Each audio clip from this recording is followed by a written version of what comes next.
ಒಟ್ಟಾರೆ ಧರ್ಮಸ್ಥಳದ ಪ್ರಕರಣವನ್ನು ನೋಡಿದಾಗ ಒಂದಷ್ಟು ವಿಕೃತ ಮನಸ್ಸಿನ ಎಡಪಂಥೀಯರು ಮತ್ತು ಬೇರೆ ಬೇರೆ ಮಿಷನರಿಗಳು ಸೇರಿ ಬಹಳ ದೊಡ್ಡ ಷಡ್ಯಂತ್ರವನ್ನು ರೂಪಿಸಿದ್ದಾರೆ ಅನ್ನುವಂಥದ್ದು ಎಲ್ಲರಿಗೂ ಕೂಡ ಗೊತ್ತಾಗಿದೆ. ಅವರ ಉದ್ದೇಶ ಯಾರೋ ಸತ್ತೋರನ್ನು ಹುಡುಕೋದಲ್ಲ. ಅವರ ಉದ್ದೇಶ ಧರ್ಮಸ್ಥಳದ ಭಕ್ತಾದಿಗಳ ಮೇಲೆ ಪರಿಣಾಮ ಬೀರಿ ಧರ್ಮಸ್ಥಳಕ್ಕೆ ಬರುವ ಸಂಖ್ಯೆ ಕಮ್ಮಿ ಆಗಬೇಕು, ಧರ್ಮಸ್ಥಳದ ಹೆಗಡೆಯವರ ಕುಟುಂಬಕ್ಕೆ ತೇಜೋವಧೆ ಮಾಡಬೇಕು ಅನ್ನುವಂಥ ಉದ್ದೇಶದಿಂದ ಈ ಕಾರಸ್ಥಾನವನ್ನು ಮಾಡಿದ್ದಾರೆ. ಇದಕ್ಕೆ ಸರ್ಕಾರ ತನ್ನ ಕೈ ಜೋಡಿಸಿದೆ, ಈ ಕಾಂಗ್ರೆಸ್ ಸರ್ಕಾರ. ಯಾಕೆ ಹೇಳ್ತೀನಿ ಅಂದರೆ, ಅವ್ರು ಹೇಳಿದಾಗೆ ಇವತ್ತು SIT ರಚನೆ ಮಾಡಿದ್ದಾರೆ. ಕೋರ್ಟು SIT ರಚನೆಗೆ ಹೇಳಿರಲಿಲ್ಲ. ಕೋರ್ಟು ಅಲ್ಲಿ ಭೂಮಿ ಅಗಿಬೇಕು ಅಂತ ಏನು ಹೇಳಿಲ್ಲ, ಎನ್ಕ್ವೈರಿ ಮಾಡಿ ಅಂತ ಹೇಳಿದ್ರು. ಎನ್ಕ್ವೈರಿ ಮಾಡ್ಬೋದಾಗಿತ್ತು. ಈಗ ಅನನ್ಯ ಭಟ್ ಅಂತ ಹೇಳುವಂಥ ಒಬ್ಬ ಹೆಣ್ಮಗಳು, ಅವಳ ಅಸ್ತಿತ್ವದಲ್ಲೇ ಇಲ್ಲ, ಅವಳು ಹುಟ್ಟಲೇ ಇಲ್ಲ, ಅವಳ ತಾಯಿಗೆ ಮದುವೆನೇ ಆಗಲಿಲ್ಲ ಅನ್ನುವಂಥದ್ದು ಮಾಹಿತಿ ಇದೆ. ನನ್ನ ತಾಲೂಕಿನ ಪಕ್ಕದ ತಾಲೂಕಾಗಿರ್ತಕ್ಕಂಥ ಹೊಸನಗರದ ರಿಪ್ಪನ್ಪೇಟೆಯಲ್ಲಿ ಆ ಅಮ್ಮ ಬದುಕಿದ್ರು ಅನ್ನುವಂಥದ್ದು ನನಗೆ ಇತ್ತೀಚೆಗೆ ತಿಳಿದು ಬರ್ತದೆ. ಹಾಗಾದರೆ ಪೊಲೀಸ್ SIT ಅವರು ಅವ್ರನ್ನ ಹಿಡ್ಕೋಬೇಕಾಗಿತ್ತಲ್ಲ. ಮೀಡಿಯಾದ ಎದುರುಗಡೆ ಆ ಅಮ್ಮ ಬಂದು ಅಳ್ತಾಳೆ, ನನ್ನ ಮಗಳ ಒಂದು ಅಸ್ಥಿಯನ್ನು ಕೊಡಿಸಿ ನಾನು ಅವಳಿಗೊಂದು ಮುಕ್ತಿ ಕಾಣಿಸ್ಬೇಕು ಅಂತೇಳಿ ಹೇಳಿ. ಅಂದರೆ ಇದರ ಅರ್ಥ ಏನು? ಕರ್ಕೊಂಡು ಹೋಗ್ಬೇಕಾಗಿತ್ತು. ಮಣಿಪಾಲದಲ್ಲಿ ನಿನ್ನ ಮಗಳು ಯಾವಾಗ ಓದಿದ್ದು ಹೇಳು ಅಂತ ಹೇಳಬೇಕಾಗಿತ್ತು. ನಿನ್ನ ಮಗಳ ಕ್ಲಾಸ್ಮೇಟ್ಸ್ ಯಾರು ಅಂತೇಳಿ ಹೇಳಿ ಧರ್ಮಸ್ಥಳ ಸುತ್ತಮುತ್ತ ಇರತಕ್ಕಂಥ ಸ್ನೇಹಿತೆಯರ ಮನೆಗೆ ಹೋಗಿ ಸಾಕ್ಷಿಯನ್ನು ದೃಢೀಕರಿಸಬೇಕಾಗಿತ್ತು. ಇವತ್ತು ಇಡೀ ರಾಜ್ಯದಲ್ಲಿ ಏನು ಅನ್ನಿಸ್ತದೆ, ಏನೋ ಒಂದು ಆಗ್ಬಿಟ್ಟಿದೆ, ಅಲ್ಲೇನೋ ಅನನ್ಯ ಭಟ್ ಮೇಲೆ ಏನೋ ಆಗಿದೆ, ಅಲ್ಲೊಂದು ಹೂಳಿದ್ದಾರೆ. ಈ ಭಾವನೆಗಳನ್ನ ನಿರ್ಮಾಣ ಮಾಡತಕ್ಕಂಥ ಪಾತ್ರಗಳು ಹೊಸ ಬರ್ತಾ ಇದ್ದಾವೆ. ಯಾರು ಇದನ್ನು ಹೇಳ್ಕೊಡ್ತಾ ಇದ್ದಾರೆ, ಯಾರು ಇದ್ರ ಹಿಂದಕ್ಕಿದ್ದಾರೆ, ಫಂಡಿಂಗ್ ಯಾರು ಮಾಡ್ತಾ ಇದ್ದಾರೆ? ಇವತ್ತು ಅವನು ತಿಮ್ರೋಡಿ ಅನ್ನುವಂಥ ಮನುಷ್ಯ ಮಾನ್ಯ ಮುಖ್ಯಮಂತ್ರಿಗಳ ಮೇಲೆ ಹೇಳಿದಾನೆ 24 ಕೊಲೆ ಮಾಡಿದ್ದಾರೆ ಅಂತ. ನನಗೆ ಅನಿಸ್ತು, ಈಗ ತಿಮ್ರೋಡಿ ಹೇಳ್ದಾಗೇನೆ ಅವರೆಲ್ಲ ಹೇಳ್ದಾಗೇನೆ ನೀವು SIT ರಚನೆ ಮಾಡಿದ್ರಿ ಎನ್ಕ್ವೈರಿಗೆ. ನಿಮ್ಮ ಮೇಲೆ ಮರ್ಡರ್ ಕೇಸು ಆಪಾದನೆ ಮಾಡಿದ್ದಾನು, ಕೊಲೆ ಮಾಡಿದ್ದೀರಿ, ಕೊಲೆಗಾರರು ನೀವು ಅಂತ.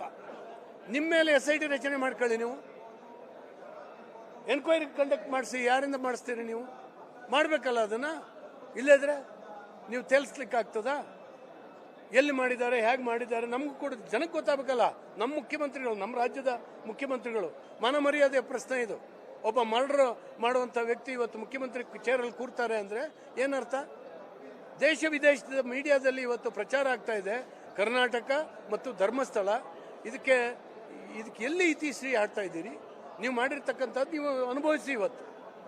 ಆದ್ದರಿಂದ ನಾವು ಕೂಡ ತೀರ್ಥಹಳ್ಳಿ ತಾಲೂಕಿನಿಂದ ನನ್ನ ನೇತೃತ್ವದಲ್ಲಿ ಬರುವ ಭಾನುವಾರ 200 ಕಾರುಗಳಲ್ಲಿ ಧರ್ಮಸ್ಥಳದ ಭಕ್ತಾದಿಗಳು ಧರ್ಮಸ್ಥಳಕ್ಕೆ ಹೋಗ್ತಾ ಇದ್ದೀವಿ. ನಾಳೆ ಬೆಳಿಗ್ಗೆ ಮಂಗಳವಾರ 10,000 ಜನ ತೀರ್ಥಹಳ್ಳಿಯಲ್ಲಿ ಇವತ್ತು ಸೇರಿ ಧರ್ಮಸ್ಥಳಕ್ಕೆ ಬೆಂಬಲ ಸೂಚಿಸುವಂಥ, ಧರ್ಮಸ್ಥಳದ ವಿರುದ್ಧ ಈ ರೀತಿ ಅಪಪ್ರಚಾರ ಮಾಡುವಂಥದ್ರ ವಿರುದ್ಧ ಪ್ರತಿಭಟನೆ ಮಾಡುವಂಥ ಕೆಲಸವನ್ನು ಎಲ್ಲ ಭಕ್ತಾದಿಗಳನ್ನು ಸೇರಿಸಿ ಮಾಡ್ತೇವೆ ಅನ್ನುವಂಥ ಮಾತನ್ನು ಹೇಳ್ತಾರೆ. ಒಟ್ಟಾರೆ ಧರ್ಮಸ್ಥಳದ ಪ್ರಕರಣವನ್ನು ನೋಡಿದಾಗ ಒಂದಷ್ಟು ವಿಕೃತ ಮನಸ್ಸಿನ ಎಡಪಂಥೀಯರು ಮತ್ತು ಬೇರೆ ಬೇರೆ ಮಿಷನರಿಗಳು ಸೇರಿ ಬಹಳ ದೊಡ್ಡ ಷಡ್ಯಂತ್ರವನ್ನು ರೂಪಿಸಿದ್ದಾರೆ ಅನ್ನುವಂಥದ್ದು ಎಲ್ಲರಿಗೂ ಕೂಡ ಗೊತ್ತಾಗಿದೆ. ಅವರ ಉದ್ದೇಶ ಯಾರೋ ಸತ್ತೋರನ್ನು ಹುಡುಕೋದಲ್ಲ. ಅವರ ಉದ್ದೇಶ ಧರ್ಮಸ್ಥಳದ ಭಕ್ತಾದಿಗಳ ಮೇಲೆ ಪರಿಣಾಮ ಬೀರಿ ಧರ್ಮಸ್ಥಳಕ್ಕೆ ಬರುವ ಸಂಖ್ಯೆ ಕಮ್ಮಿ ಆಗಬೇಕು, ಧರ್ಮಸ್ಥಳದ ಹೆಗಡೆಯವರ ಕುಟುಂಬಕ್ಕೆ ತೇಜೋವಧೆ ಮಾಡಬೇಕು ಅನ್ನುವಂಥ ಉದ್ದೇಶದಿಂದ ಈ ಕಾರಸ್ಥಾನವನ್ನು ಮಾಡಿದ್ದಾರೆ. ಇದಕ್ಕೆ ಸರ್ಕಾರ ತನ್ನ ಕೈ ಜೋಡಿಸಿದೆ, ಈ ಕಾಂಗ್ರೆಸ್ ಸರ್ಕಾರ. ಯಾಕೆ ಹೇಳ್ತೀನಿ ಅಂದರೆ, ಅವ್ರು ಹೇಳಿದಾಗೆ ಇವತ್ತು SIT ರಚನೆ ಮಾಡಿದ್ದಾರೆ. ಕೋರ್ಟು SIT ರಚನೆಗೆ ಹೇಳಿರಲಿಲ್ಲ. ಕೋರ್ಟು ಅಲ್ಲಿ ಭೂಮಿ ಅಗಿಬೇಕು ಅಂತ ಏನು ಹೇಳಿಲ್ಲ, ಎನ್ಕ್ವೈರಿ ಮಾಡಿ ಅಂತ ಹೇಳಿದ್ರು. ಎನ್ಕ್ವೈರಿ ಮಾಡ್ಬೋದಾಗಿತ್ತು. ಈಗ ಅನನ್ಯ ಭಟ್ ಅಂತ ಹೇಳುವಂಥ ಒಬ್ಬ ಹೆಣ್ಮಗಳು, ಅವಳ ಅಸ್ತಿತ್ವದಲ್ಲೇ ಇಲ್ಲ, ಅವಳು ಹುಟ್ಟಲೇ ಇಲ್ಲ, ಅವಳ ತಾಯಿಗೆ ಮದುವೆನೇ ಆಗಲಿಲ್ಲ ಅನ್ನುವಂಥದ್ದು ಮಾಹಿತಿ ಇದೆ. ನನ್ನ ತಾಲೂಕಿನ ಪಕ್ಕದ ತಾಲೂಕಾಗಿರ್ತಕ್ಕಂಥ ಹೊಸನಗರದ ರಿಪ್ಪನ್ಪೇಟೆಯಲ್ಲಿ ಆ ಅಮ್ಮ ಬದುಕಿದ್ರು ಅನ್ನುವಂಥದ್ದು ನನಗೆ ಇತ್ತೀಚೆಗೆ ತಿಳಿದು ಬರ್ತದೆ. ಹಾಗಾದರೆ ಪೊಲೀಸ್ SIT ಅವರು ಅವ್ರನ್ನ ಹಿಡ್ಕೋಬೇಕಾಗಿತ್ತಲ್ಲ. ಮೀಡಿಯಾದ ಎದುರುಗಡೆ ಆ ಅಮ್ಮ ಬಂದು ಅಳ್ತಾಳೆ, ನನ್ನ ಮಗಳ ಒಂದು ಅಸ್ಥಿಯನ್ನು ಕೊಡಿಸಿ ನಾನು ಅವಳಿಗೊಂದು ಮುಕ್ತಿ ಕಾಣಿಸ್ಬೇಕು ಅಂತೇಳಿ ಹೇಳಿ. ಅಂದರೆ ಇದರ ಅರ್ಥ ಏನು? ಕರ್ಕೊಂಡು ಹೋಗ್ಬೇಕಾಗಿತ್ತು. ಮಣಿಪಾಲದಲ್ಲಿ ನಿನ್ನ ಮಗಳು ಯಾವಾಗ ಓದಿದ್ದು ಹೇಳು ಅಂತ ಹೇಳಬೇಕಾಗಿತ್ತು. ನಿನ್ನ ಮಗಳ ಕ್ಲಾಸ್ಮೇಟ್ಸ್ ಯಾರು ಅಂತ ಹೇಳಿ ಧರ್ಮಸ್ಥಳ ಸುತ್ತಮುತ್ತ ಇರತಕ್ಕಂಥ ಸ್ನೇಹಿತೆಯರ ಮನೆಗೆ ಹೋಗಿ ಸಾಕ್ಷಿಯನ್ನು ದೃಢೀಕರಿಸಬೇಕಾಗಿತ್ತು. ಇವತ್ತು ಇಡೀ ರಾಜ್ಯದಲ್ಲಿ ಏನು ಅನ್ನಿಸ್ತದೆ, ಏನೋ ಒಂದು ಆಗ್ಬಿಟ್ಟಿದೆ, ಅಲ್ಲೇನೋ ಅನನ್ಯ ಭಟ್ ಮೇಲೆ ಏನೋ ಆಗಿದೆ, ಅಲ್ಲೊಂದು ಹೂಳಿದ್ದಾರೆ, ಈ ಭಾವನೆಗಳನ್ನ ನಿರ್ಮಾಣ ಮಾಡತಕ್ಕಂಥ ಪಾತ್ರಗಳು ಹೊಸ ಬರ್ತಾ ಇದ್ದಾವೆ. ಯಾರು ಇದನ್ನು ಹೇಳ್ಕೊಡ್ತಾ ಇದ್ದಾರೆ, ಯಾರು ಇದ್ರ ಹಿಂದಕ್ಕಿದ್ದಾರೆ, ಫಂಡಿಂಗ್ ಯಾರು ಮಾಡ್ತಾ ಇದ್ದಾರೆ. ಇವತ್ತು ಅವನು ತಿಮ್ರೋಡಿ ಅನ್ನುವಂಥ ಮನುಷ್ಯ ಮಾನ್ಯ ಮುಖ್ಯಮಂತ್ರಿಗಳ ಮೇಲೆ ಹೇಳಿದಾನೆ 24 ಕೊಲೆ ಮಾಡಿದ್ದಾರೆ ಅಂತ. ನನಗೆ ಅನಿಸ್ತು, ಈಗ ತಿಮ್ರೋಡಿ ಹೇಳ್ದಾಗೇನೆ ಅವರೆಲ್ಲ ಹೇಳ್ದಾಗೇನೆ ನೀವು SIT ರಚನೆ ಮಾಡಿದ್ರಿ ಎನ್ಕ್ವೈರಿಗೆ. ನಿಮ್ಮ ಮೇಲೆ ಮರ್ಡರ್ ಕೇಸು ಆಪಾದನೆ ಮಾಡಿದ್ದಾನವನು, ಕೊಲೆ ಮಾಡಿದ್ದೀರಿ, ಕೊಲೆಗಾರರು ನೀವು ಅಂತ. ನಿಮ್ಮ ಮೇಲೆ SIT ರಚನೆ ಮಾಡ್ಕೊಳ್ಳಿ, ನೀವು ಎನ್ಕ್ವೈರಿ ಕಂಡಕ್ಟ್ ಮಾಡಿಸಿ. ಯಾರಿಂದ ಮಾಡಿಸ್ತೀರಿ ನೀವು? ಮಾಡಬೇಕಲ್ಲ ಅದನ್ನು. ಇಲ್ಲದ್ರೆ ನೀವು ತೇಲ್ಸ್ಲಿಕ್ಕೆ ಆಗ್ತದಾ? ಎಲ್ಲಿ ಮಾಡಿದ್ದಾರೆ, ಹೇಗೆ ಮಾಡಿದ್ದಾರೆ, ನಮಗೂ ಕೂಡ ಜನಕ್ಕೆ ಗೊತ್ತಾಗಬೇಕಲ್ಲ. ನಮ್ಮ ಮುಖ್ಯಮಂತ್ರಿಗಳು, ನಮ್ಮ ರಾಜ್ಯದ ಮುಖ್ಯಮಂತ್ರಿಗಳು, ಮಾನ ಮರ್ಯಾದೆಯ ಪ್ರಶ್ನೆ ಇದು. ಒಬ್ಬ ಮರ್ಡರ್ ಮಾಡುವಂಥ ವ್ಯಕ್ತಿ ಇವತ್ತು ಮುಖ್ಯಮಂತ್ರಿ ಚೇರಲ್ಲಿ ಕೂರ್ತಾರೆ ಅಂದರೆ ಏನರ್ಥ? ದೇಶ ವಿದೇಶದ ಮೀಡಿಯಾದಲ್ಲಿ ಇವತ್ತು ಪ್ರಚಾರ ಆಗ್ತಾ ಇದೆ, ಕರ್ನಾಟಕ ಮತ್ತು ಧರ್ಮಸ್ಥಳ ಇದಕ್ಕೆ ಎಲ್ಲಿ ಇತಿಶ್ರೀ ಆಡ್ತಾ ಇದ್ದೀರಿ? ನೀವು ಮಾಡಿರ್ತಕ್ಕಂಥದ್ದು ನೀವು ಅನುಭವಿಸಿ ಇವತ್ತು. ಆದ್ದರಿಂದ ನಾವು ಕೂಡ ತೀರ್ಥಹಳ್ಳಿ ತಾಲೂಕಿನಿಂದ ನನ್ನ ನೇತೃತ್ವದಲ್ಲಿ ಬರುವ ಭಾನುವಾರ 200 ಕಾರುಗಳಲ್ಲಿ ಭಕ್ತಾದಿಗಳು, ಧರ್ಮಸ್ಥಳದ ಭಕ್ತಾದಿಗಳು ಧರ್ಮಸ್ಥಳಕ್ಕೆ ಹೋಗ್ತಾ ಇದ್ದೀವಿ. ನಾಳೆ ಬೆಳಿಗ್ಗೆ ಮಂಗಳವಾರ 10,000 ಜನ ತೀರ್ಥಹಳ್ಳಿಯಲ್ಲಿ ಇವತ್ತು ಸೇರಿ ಧರ್ಮಸ್ಥಳಕ್ಕೆ ಬೆಂಬಲ ಸೂಚಿಸುವಂಥ, ಧರ್ಮಸ್ಥಳದ ವಿರುದ್ಧ ಈ ರೀತಿ ಅಪಪ್ರಚಾರ ಮಾಡುವಂಥದ್ರ ವಿರುದ್ಧ ಪ್ರತಿಭಟನೆ ಮಾಡುವಂಥ ಕೆಲಸವನ್ನು ಎಲ್ಲ ಭಕ್ತಾದಿಗಳನ್ನು ಸೇರಿಸಿ ಮಾಡ್ತೇವೆ ಅನ್ನುವಂಥ ಮಾತನ್ನು ಹೇಳ್ತಾರೆ. ಒಟ್ಟಾರೆ ಧರ್ಮಸ್ಥಳದ ಪ್ರಕರಣವನ್ನು ನೋಡಿದಾಗ ಒಂದಷ್ಟು ವಿಕೃತ ಮನಸ್ಸಿನ ಎಡಪಂಥೀಯರು ಮತ್ತು ಬೇರೆ ಬೇರೆ ಮಿಷನರಿಗಳು ಸೇರಿ ಬಹಳ ದೊಡ್ಡ ಷಡ್ಯಂತ್ರವನ್ನು ರೂಪಿಸಿದ್ದಾರೆ ಅನ್ನುವಂಥದ್ದು ಎಲ್ಲರಿಗೂ ಕೂಡ ಗೊತ್ತಾಗಿದೆ. ಅವರ ಉದ್ದೇಶ ಯಾರೋ ಸತ್ತೋರನ್ನು ಹುಡುಕೋದಲ್ಲ.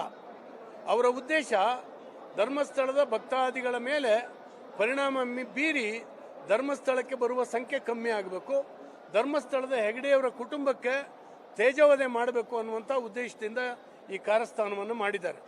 ಇದಕ್ಕೆ ಸರ್ಕಾರ ತನ್ನ ಕೈ ಜೋಡಿಸಿದೆ, ಈ ಕಾಂಗ್ರೆಸ್ ಸರ್ಕಾರ. ಯಾಕೆ ಹೇಳ್ತೀನಿ ಅಂದರೆ, ಅವ್ರು ಹೇಳಿದಾಗೆ ಇವತ್ತು SIT ರಚನೆ ಮಾಡಿದ್ದಾರೆ. ಕೋರ್ಟು SIT ರಚನೆಗೆ ಹೇಳಿರಲಿಲ್ಲ. ಕೋರ್ಟು ಅಲ್ಲಿ ಭೂಮಿ ಅಗಿಬೇಕು ಅಂತ ಏನು ಹೇಳಿಲ್ಲ, ಎನ್ಕ್ವೈರಿ ಮಾಡಿ ಅಂತ ಹೇಳಿದ್ರು. ಎನ್ಕ್ವೈರಿ ಮಾಡ್ಬೋದಾಗಿತ್ತು. ಈಗ ಅನನ್ಯ ಭಟ್ ಅಂತ ಹೇಳುವಂಥ ಒಬ್ಬ ಹೆಣ್ಮಗಳು, ಅವಳ ಅಸ್ತಿತ್ವದಲ್ಲೇ ಇಲ್ಲ, ಅವಳು ಹುಟ್ಟಲೇ ಇಲ್ಲ, ಅವಳ ತಾಯಿಗೆ ಮದುವೆನೇ ಆಗಲಿಲ್ಲ ಅನ್ನುವಂಥದ್ದು ಮಾಹಿತಿ ಇದೆ. ನನ್ನ ತಾಲೂಕಿನ ಪಕ್ಕದ ತಾಲೂಕಾಗಿರ್ತಕ್ಕಂಥ ಹೊಸನಗರದ ರಿಪ್ಪನ್ಪೇಟೆಯಲ್ಲಿ ಆ ಅಮ್ಮ ಬದುಕಿದ್ರು ಅನ್ನುವಂಥದ್ದು ನನಗೆ ಇತ್ತೀಚೆಗೆ ತಿಳಿದು ಬರ್ತದೆ. ಹಾಗಾದರೆ ಪೊಲೀಸ್ SIT ಅವರು ಅವ್ರನ್ನ ಹಿಡ್ಕೋಬೇಕಾಗಿತ್ತಲ್ಲ. ಮೀಡಿಯಾದ ಎದುರುಗಡೆ ಆ ಅಮ್ಮ ಬಂದು ಅಳ್ತಾಳೆ, ನನ್ನ ಮಗಳ ಒಂದು ಅಸ್ಥಿಯನ್ನು ಕೊಡಿಸಿ ನಾನು ಅವಳಿಗೊಂದು ಮುಕ್ತಿ ಕಾಣಿಸ್ಬೇಕು ಅಂತೇಳಿ ಹೇಳಿ. ಅಂದರೆ ಇದರ ಅರ್ಥ ಏನು? ಕರ್ಕೊಂಡು ಹೋಗ್ಬೇಕಾಗಿತ್ತು. ಮಣಿಪಾಲದಲ್ಲಿ ನಿನ್ನ ಮಗಳು ಯಾವಾಗ ಓದಿದ್ದು ಹೇಳು ಅಂತ ಹೇಳಬೇಕಾಗಿತ್ತು. ನಿನ್ನ ಮಗಳ ಕ್ಲಾಸ್ಮೇಟ್ಸ್ ಯಾರು ಅಂತ ಹೇಳಿ ಧರ್ಮಸ್ಥಳ ಸುತ್ತಮುತ್ತ ಇರತಕ್ಕಂಥ ಸ್ನೇಹಿತೆಯರ ಮನೆಗೆ ಹೋಗಿ ಸಾಕ್ಷಿಯನ್ನು ದೃಢೀಕರಿಸಬೇಕಾಗಿತ್ತು. ಇವತ್ತು ಇಡೀ ರಾಜ್ಯದಲ್ಲಿ ಏನು ಅನ್ನಿಸ್ತದೆ, ಏನೋ ಒಂದು ಆಗ್ಬಿಟ್ಟಿದೆ, ಅಲ್ಲೇನೋ ಅನನ್ಯ ಭಟ್ ಮೇಲೆ ಏನೋ ಆಗಿದೆ, ಅಲ್ಲೊಂದು ಹೂಳಿದ್ದಾರೆ, ಈ ಭಾವನೆಗಳನ್ನ ನಿರ್ಮಾಣ ಮಾಡತಕ್ಕಂಥ ಪಾತ್ರಗಳು ಹೊಸ ಬರ್ತಾ ಇದ್ದಾವೆ. ಯಾರು ಇದನ್ನು ಹೇಳ್ಕೊಡ್ತಾ ಇದ್ದಾರೆ, ಯಾರು ಇದ್ರ ಹಿಂದಕ್ಕಿದ್ದಾರೆ, ಫಂಡಿಂಗ್ ಯಾರು ಮಾಡ್ತಾ ಇದ್ದಾರೆ. ಇವತ್ತು ಅವನು ತಿಮ್ರೋಡಿ ಅನ್ನುವಂಥ ಮನುಷ್ಯ ಮಾನ್ಯ ಮುಖ್ಯಮಂತ್ರಿಗಳ ಮೇಲೆ ಹೇಳಿದಾನೆ 24 ಕೊಲೆ ಮಾಡಿದ್ದಾರೆ ಅಂತ. ನನಗೆ ಅನಿಸ್ತು, ಈಗ ತಿಮ್ರೋಡಿ ಹೇಳ್ದಾಗೇನೆ ಅವರೆಲ್ಲ ಹೇಳ್ದಾಗೇನೆ ನೀವು SIT ರಚನೆ ಮಾಡಿದ್ರಿ ಎನ್ಕ್ವೈರಿಗೆ. ನಿಮ್ಮ ಮೇಲೆ ಮರ್ಡರ್ ಕೇಸು ಆಪಾದನೆ ಮಾಡಿದ್ದಾನವನು, ಕೊಲೆ ಮಾಡಿದ್ದೀರಿ, ಕೊಲೆಗಾರರು ನೀವು ಅಂತ. ನಿಮ್ಮ ಮೇಲೆ SIT ರಚನೆ ಮಾಡ್ಕೊಳ್ಳಿ, ನೀವು ಎನ್ಕ್ವೈರಿ ಕಂಡಕ್ಟ್ ಮಾಡಿಸಿ. ಯಾರಿಂದ ಮಾಡಿಸ್ತೀರಿ ನೀವು? ಮಾಡಬೇಕಲ್ಲ ಅದನ್ನು.